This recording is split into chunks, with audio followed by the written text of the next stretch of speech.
எங்கள் ஊரில் ஒருத்தன் வயசான போனவன் சார், 89 வயசு, மரணப்படுக்கையில் கிடக்கிறார். ஊரே விலகி இருந்தது. நான் போய் கேட்டேன், நம்ம ஊருக்காரண்டான்னு.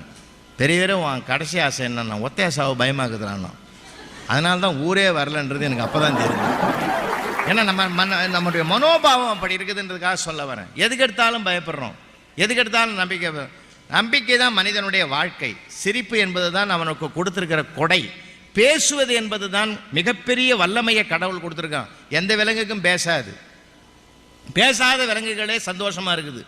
ஏதாவது வருத்தப்பட்டு பார்த்துருக்கீங்களா? போராட்டம் பண்ணி பார்த்துருக்கீங்களா? நம்ம தான் எல்லாமே செய்யணும். அந்த விலங்கிலிருந்து வேறுபட்டவன் மனிதன். அந்த மனிதனுக்கு இருக்கக்கூடிய மிகப்பெரிய மகத்துவம் பேசுவது. பேசவே மாட்டான்னு சில பேர். நீங்களாவது ஒருத்தருக்கு ஒருத்தர் பேசுகிறீங்க. இங்கே செங்கல்பட்டில் வந்தீங்கன்னா, செங்கல்பட்டு ட்ரெயினில் ஏறி விட்டா உட்காந்தாலே போதும், வேடிக்கையெல்லாம் நீங்கள் பார்க்கலாம். எவனும் பேசுகிறதே கிடையாது. 2 ஒயரை எடுத்து காதலை விட்டுங்கன்னா இன்னமும் பிரம்ம